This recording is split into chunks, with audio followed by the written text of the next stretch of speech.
গল্পটায় দেখানো প্রায় সব কিছুই কিন্তু লজিকলেস, তাই মুভিটা জাস্ট এন্টারটেনমেন্টের জন্যই দেখো। তো গল্পের শুরুটা হয় দুজন সায়েন্টিস্টকে দেখিয়ে। তারা দুজনে একটা আন্ডারগ্রাউন্ড ল্যাবে ছিল। তারা দুজন একটা সিক্রেট মিশনে কাজ করছিল। আর তারা দুজন ছাড়া এই মিশনের ব্যাপারে আর কেউই জানতো না।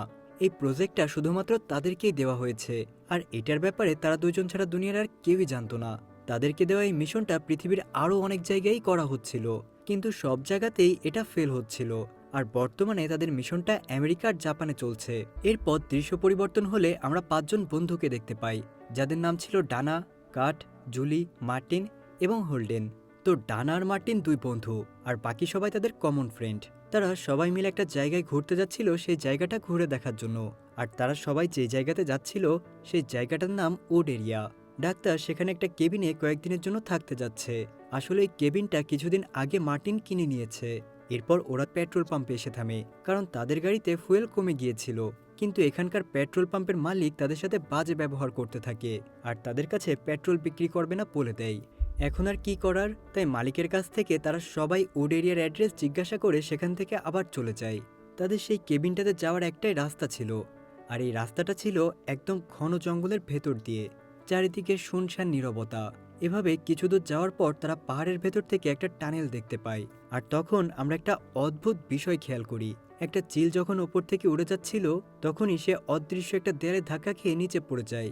কিন্তু এই জঙ্গলের ভেতরে এমন দেওয়াল কে তৈরি করেছে? বিষয়টা কিন্তু খুবই অদ্ভুত ছিল। আর কিছুক্ষণের মধ্যেই তারা সেই কেবিনের কাছে এসে পৌঁছে যায়। তারা সবাই অনেক ক্লান্ত ছিল, তাই দ্রুত সবাই কেবিনের ভেতরে এসে রেস্ট নেওয়ার জন্য। আর ঠিক তখনই হোল্ডেন ভেতরে ঢুকে সেখানে কিছু অদ্ভুত পেন্টিং দেখতে পায়। পেন্টিংটা তার একদমই পছন্দ হয় না, তাই হোল্ডেন যখন সেটাকে সরিয়ে পাশে রাখতে যায়, তখন খেয়াল করে পেন্টিংটার পেছনে আসলে একটা আয়না আছে, যেটা দিয়ে অন্য রুমে থাকা ডানাকে দেখা যাচ্ছে। আসলে এই জায়গাটাতে ডানার রুমে একটা আয়না ছিল। হোল্ডেনের রুম থেকে যে ডানাকে দেখা যাচ্ছে এটা সে বুঝতে পারছিল না। তখন হোল্ডেন এসে ডানাকে ব্যাপারটা জানায়, আর তাই প্রাইভেসির জন্য তারা দুজনেই রুম চেঞ্জ করে নেয়। আর ডানা তখন সেই পেন্টিংটা আবারও জায়গা মতো রেখে দেয়। আর যেহেতু পেন্টিংটা অনেক ভয়ানক ছিল, তাই সে একটা কাপড় দিয়ে সেটাকে ঢেকে রাখে। অন্যদিকে তখন আমরা দেখতে পাই সেই দুই সায়েন্টিস্ট তখন পুরো কেবিনে থাকা অনেকগুলো ক্যামেরা দিয়ে সবাইকে লাইভে দেখছিল। এমনকি তারা শুধু ওই কেবিনটার ভেতরেই না, আশেপাশের পুরো এলাকাটাকেও সিসি ক্যামেরার মাধ্যমে মনিটর করছিল। এমনকি তারা সেই জঙ্গলের পুরো এরিয়াটাকেও টেকনিক্যালি কন্ট্রোল করতে পারত। আর তখনই তাদের ল্যাবে একটা কল আসে। আসলে এই কলটা করেছিল সেই পেট্রোল পাম্পের মালিক। লোকটা তাদেরকে বলে, আমি আমার কাজ ঠিকঠাক করে দিয়েছি, আমি ওদেরকে কোনো পেট্রোল দিইনি, তাই ওরা চাইলেও সেখান থেকে পালাতে পারবে না। আর এখান থেকেই বোঝা যায় যে ওই পেট্রোল পাম্পের মালিকও এই সায়েন্টিস্টদের সাথেই কাজ করছিল। আর তখন আমরা দেখতে পাই ওই সায়েন্টিস্টরা সেই পাঁচ বন্ধুর উপর বাজি ধরছিল। তারা বাজি ধরছিল এটা নিয়ে যে ওই পাঁচজনকে আসলে কারা মারবে, কোনো মনস্টার না আত্মা, নাকি কোনো অদ্ভুত প্রাণী। আর তখন আমরা সেই পাঁচজনকে দেখতে পাই, তারা একসাথে বসে কথা বলছিল। তারা যখন একসাথে বসে কথা বলছিল, তখনই তাদের পেছনে থাকা বেসমেন্টের দরজা অটোমেটিক খুলে যায়। আর এটা দেখে তারা সবাই ঘাবড়ে যায়। আর তারা ভাবতে থাকে যে একা একাই দরজাটা কিভাবে খুলে গেল। তো ভেতরে কি আছে সেটা দেখার জন্য তারা তখন এক এক করে নিচে নেমে আসে। আর সেখানে ঘুরে ঘুরে তারা নিচে থাকা জিনিসগুলো এক এক করে দেখতে লাগে। আর তখন মার্টিন সবাইকে বলে, চলো আমরা তাড়াতাড়ি উপরে যাই, এখানে সব পুরাতন জিনিসপত্র ঘেটে কি লাভ। কিন্তু বাকি বন্ধুরা তার কোনো কথাই শুনছিল না। আর সেখানে আলো জ্বালানোর পর দেখা যায় বেসমেন্টে অনেক অদ্ভুত অদ্ভুত জিনিস রয়েছে। জিনিসগুলো দেখে মনে হচ্ছিল এগুলো অনেক পুরাতন, আর কেউ এগুলোকে খুব যত্ন করে এখানে রেখেছে। আর এসব জিনিসপত্র দেখতে দেখতেই ডানা সেখানে একটা ডায়েরি পায়। ডায়েরিটা খুলে যখন সে পড়তে থাকে, তখন জানা যায় এই ডায়েরিটা ছিল অ্যানা নামের একটা ছোট্ট মেয়ের। আর সেখানে অ্যানা নামের মেয়েটা লিখেছে কিভাবে তার বাবা তাকে এবং তার মাকে টর্চার করত। আর এইভাবেই একদিন টর্চার করার সময় অ্যানার হাত কেটে যায়, আর অ্যানার মা মারা যায়। যেখানে আরও লেখা ছিল যদি এই ডায়েরিতে লেখা মন্ত্রটা কেউ পড়ে, তাহলে এনার পরিবার আবার জীবিত হয়ে যাবে। আর তারা এসে যে এই ডায়েরি পড়বে তাকে সহ তার সাথে থাকা সবাইকে মেরে ফেলবে। এটা শুনে মার্টিন অনেক ভয় পেয়ে যায়, তাই সে তার বন্ধুদেরকে এই মন্ত্রটা পড়তে নিষেধ করে। কিন্তু ডানা আর তার বাকি বন্ধুরা তার কথা একদমই বিশ্বাস করতে চায় না। তাই সে বলে এটা কখনোই সম্ভব না, নিশ্চয়ই কেউ মজা করার জন্যই এগুলো লিখে রেখেছে। এটা বলেই তারা সেই মন্ত্রটা পড়ে ফেলে। আর মন্ত্রটা পড়ার সাথে সাথেই কিছুটা দূরে জঙ্গলের ভেতরে দেখা যায় অ্যানা তার পরিবার সহ জম্বি হয়ে কবর থেকে উঠে আসছে। আর তখনই আন্ডারগ্রাউন্ডের সেই সায়েন্টিস্টরা ঘোষণা করে যারা জম্বির উপর বাজি ধরেছিল তারা জিতে গেছে, কারণ তারা সবাই বিশ্বাস করে এখন ওই কেবিনে থাকা সবাইকে জম্বিরা মেরে ফেলবে। তো এরপর সেই সায়েন্টিস্ট একটা হোয়াইট বোর্ডে উইনারদের নাম লিখে রাখে। আসলে এই সব কিছু যেন তাদের কাছে একটা মজার খেলা। তো ডানা আর তার বন্ধুরা নিচে বেসমেন্টে থাকা জিনিসগুলো ট্রাই করে দেখবে, এটা তারা আগে থেকেই ধারণা করে ফেলেছিল। আর সেখানে রাখা প্রত্যেকটা জিনিসই আসলে ভৌতিক বা অভিশপ্ত ছিল। তাই সায়েন্টিস্টরা আগে থেকেই জানতো কোনো না কোনো জিনিসের মাধ্যমে তারা সবাই নিজেদের মৃত্যু ডেকে আনবে। কিন্তু এখন বোঝা যাচ্ছে না আসলে এই সায়েন্টিস্টরা কী চায়, আর তাদের সিক্রেট মিশনটাই বা আসলে কী। তখনই আমাদেরকে দেখানো হয় সিসিটিভিতে জাপান সহ পৃথিবীর বিভিন্ন দেশে চলতে থাকা প্রজেক্টগুলো এই সায়েন্টিস্টরা এখানে বসেই মনিটর করছিল। যেখানে তখন জাপানে একটা শয়তানি আত্মা স্কুলের বাচ্চাদেরকে ভয় দেখাচ্ছিল। আর একটু পরেই দেখা যায় ডানার দুই বন্ধু জঙ্গলে ঘুরতে যায় দেখার জন্য। সেখানে গিয়ে তারা দুইজন যখন ইন্টিমেট হওয়ার চেষ্টা করছিল, তখনই একটা জম্বি মেয়েটার উপর আক্রমণ করে। ছেলেটা তখন তাকে বাঁচানোর অনেক চেষ্টা করে, কিন্তু জম্বি ওই মেয়েটাকে খুবই বাজেভাবে মেরে ফেলে। আর তখনই সেখানে থাকা একজন সায়েন্টিস্ট একটা লিভার টেনে নিচে নামিয়ে দেয়। আর দেখা যায় ওই মেয়েটার রক্ত নিচে এসে একটা ছবির উপরে পড়তে থাকে। ততক্ষণে সেই ছেলেটা রক্তাক্ত অবস্থায় দৌড়ে কেবিনে চলে আসে। আর ভেতরে ঢুকে সে তার বন্ধুদেরকে সবকিছুই বলতে থাকে যে কিভাবে জঙ্গলে একটা জম্বি এসে জুলিকে মেরে ফেলেছে। আর সেই সাথে সে আরও বলে আমাদেরকে এখন এখান থেকে চলে যেতে হবে, তা না হলে জম্বিরা এসে আমাদেরকেও মেরে ফেলবে।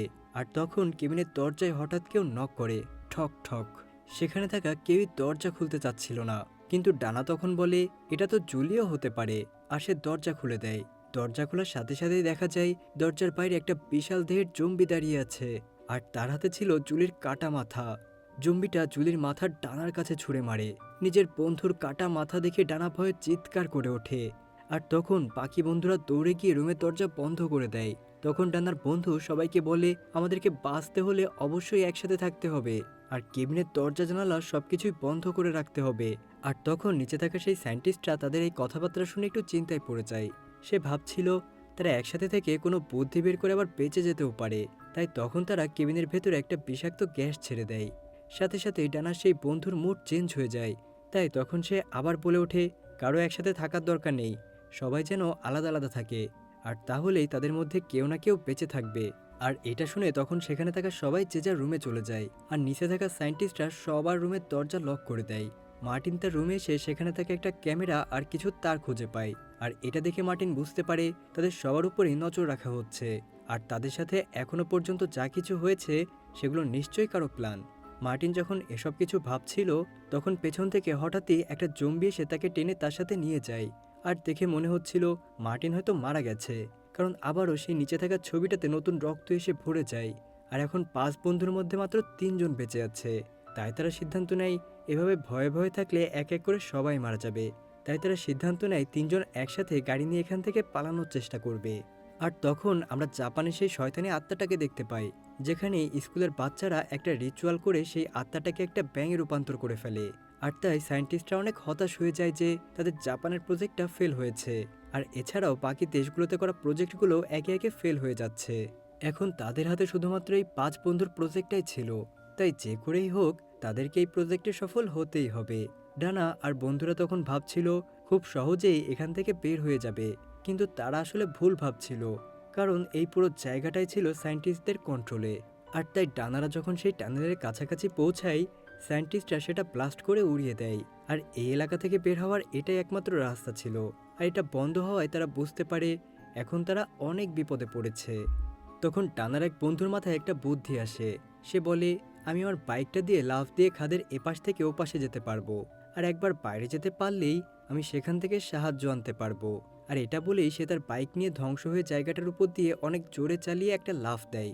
কিন্তু সাথে সাথে সে অদৃশ্য দেওয়ালটাতে ধাক্কা খেয়ে নিচে পড়ে যায় আর মারা যায়। আর এখন শুধুমাত্র ডানা আর তার বন্ধু হোলেন্ডি বেঁচে ছিল। তারা তাদের গাড়িটা নিয়ে আবারও অন্য কোনো রাস্তা খোঁজার জন্য বের হয়ে পড়ে, কিন্তু দুজনের একজনও জানতো না যে তাদের গাড়ির ভেতরেই একটা জম্বি আছে। কিছু দূর আসার পরেই সেই জম্বিটা পেছন থেকে হোল্যান্ডের গলায় একটা ছুরি ঢুকিয়ে দেয়। আর তাদের গাড়িটা ব্যালেন্স হারিয়ে পাশে থাকে একটা পুকুরে পড়ে যায়। ডানা তখন অনেক কষ্টে জম্বিটার হাত থেকে নিজেকে বাঁচিয়ে পানির উপরে উঠে আসে। আর উপরে এসে সে দেখতে পায় মার্টিন এখনো বেঁচে আছে।